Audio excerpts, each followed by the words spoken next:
Hello guys, welcome to another video of stock market friends. Powerica limited का ये upcoming IPO आज open हो जानेंगे। Complete analysis, business model, financial condition, performance, GMP कितना चल रहा है, लिस्टिंग कितना मिलेगा, अप्लाई करें या फिर नहीं, फाइनल डिसीजन क्या है, इन सभी पॉइंट्स को डिस्कस करेंगे। और ये कोई रिकमेंडेशन वीडियो नहीं, इसलिए जो भी फाइनल डिसीजन होगा अपने रिस्क पर लीजिएगा। चलिए फ्रेंड्स, वीडियो को स्टार्ट करते हैं।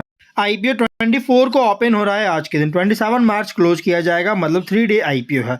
और अगर हम बात करें 2 अप्रैल का लिस्टिंग डेट रखा गया, 5 रुपीज़ का फेस वैल्यू, 375 टू 395 रुपीज़ पर शेयर की प्राइस बैंड, 37 शेयर्स के lot size, fresh capital OFS दोनों का कॉम्बिनेशन है। बुक बिल्ट आईपीओ 1100 करोड़ का इशू साइज, 2.8 करोड़ शेयर्स का इशू किया गया, जिसमें से फ्रेश कैपिटल 700 करोड़ का और ओएफएस 400 करोड़ का। बीएसई एनएसई दोनों एक्सचेंज में लिस्टिंग हो रहा है। 37 रुपीज़ का एम्प्लॉय डिस्काउंट दिया गया है, 37 रुपीज़ पर शेयर का। और अलॉटमेंट डेट है 30 मार्च का, और 1 अप्रैल को रिफंड्स रिलीज किया जाएगा, शेष डीमैट अकाउंट में क्रेडिट होगा। ऑफर दिया गया है क्यूआईबी 50%, एचएनआई 15, रिटेल 35% का। रिटेल मिनिमम 1 लॉट अप्लाई कर सकते हैं, 37 शेयर्स मिलेंगे, 14.6 थाउजेंड पे करना पड़ेगा। मैक्सिमम 13 लॉट अप्लाई कर सकते हैं, 1.9 लाख रुपीज़ पे करना पड़ेगा।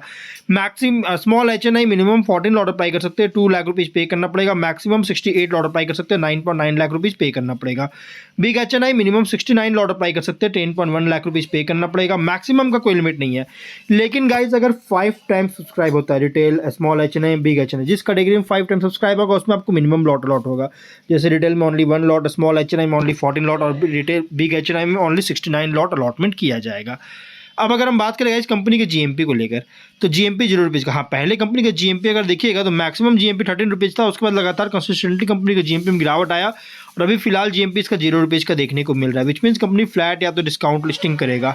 बिजनेस की बात करेंगे तो कंपनी जो है ये पावर सॉल्यूशंस कंपनी है, और ये जो है ना, ये डीजी सेट्स मतलब कि मेन एंड बैकअप यूज़ के लिए डीजल जनरेटर सेट्स में स्पेशलाइज है, और comprehensive range of generator sets जो कि कैपेसिटीज़ के साथ, और ये रेंज है 7.5 केवीए से 10,000 केवीए तक का, जो कि ऑफर करता है। और ये जो है सो डिस्टिंक्टिव रिक्वायरमेंट्स होता है डाइवर्स इंडस्ट्रीज और एप्लीकेशंस के का डिस्टिंक्टिव रिक्वायरमेंट्स को मीट करने के लिए डिज़ाइन किया जाता है।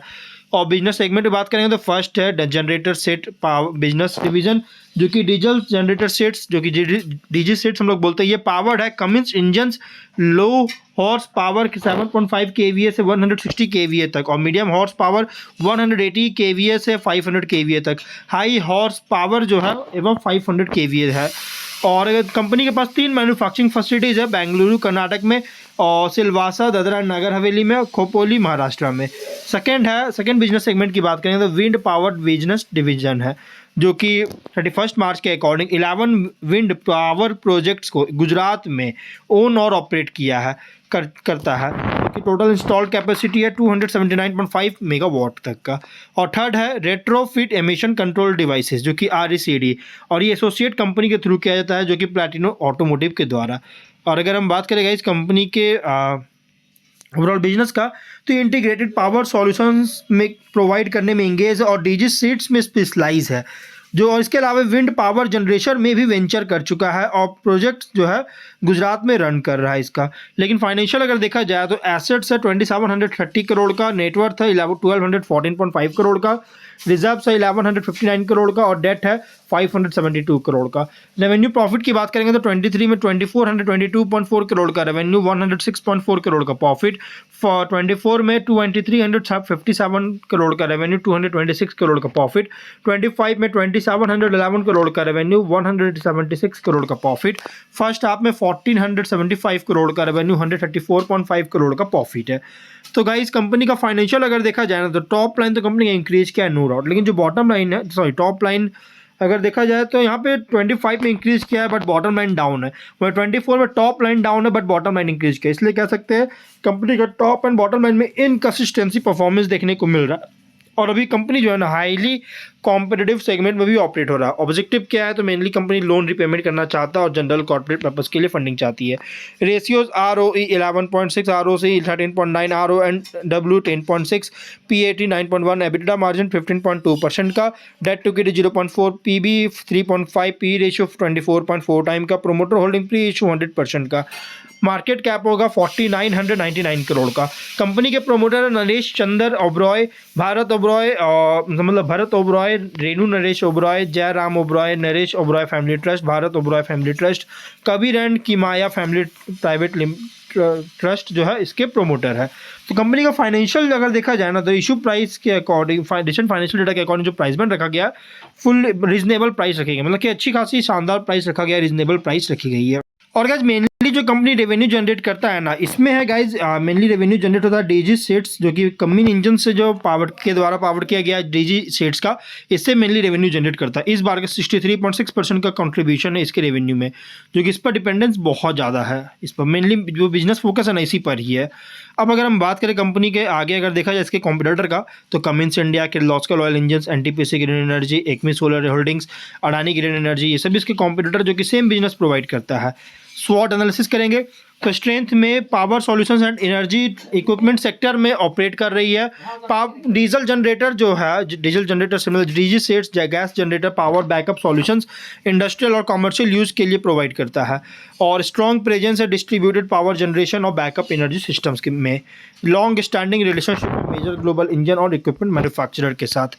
वाइड कस्टमर बेस है अलग अलग इंडस्ट्रीज में, जैसे manufacturing, infrastructure, telecom, commercial establishment जैसे इंडस्ट्रीज में वाइड कस्टमर बेस है। और सर्विस नेटवर्क भी जो है स्टैब्लिश कर चुका है, जिससे आफ्टर सेल्स मेंटेनेंस और रिकरिंग रेवेन्यू सपोर्ट कर रही है। वीकनेस की बात करेंगे तो बिजनेस हेवली डिपेंड करता है डीजल और गैस जनरेटर सेट्स के डिमांड पर, और से कंपनी जो है सिक्लिकल इंडस्ट्रियल और इंफ्रास्ट्रक्चर डिमांड पर एक्सपोजर हो सकता है, और मार्जिन सेंसिटिव है रॉ मटेरियल कॉस्ट फ्लक्चुएशंस और कंपोनेंट प्राइसिंग के कारण। और एनवायरमेंटल कंसर्न्स बहुत ज़्यादा है डीजल जनरेटर से रिलेटेड, जिससे लॉन्ग टर्म डिमांड को अफेक्ट कर सकता है। लार्ज एस्टैब्लिश पावर जो इक्विपमेंट कंपनी से जो है सो कंपटीशन बहुत ज़्यादा है।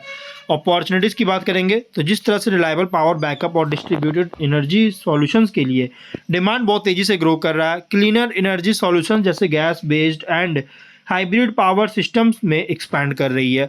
और इंफ्रास्ट्रक्चर इंडस्ट्रियल एक्टिविटी में भी बहुत ज़्यादा इंक्रीज कर रहा है, जिससे पावर इक्विपमेंट के लिए डिमांड सपोर्ट करता है।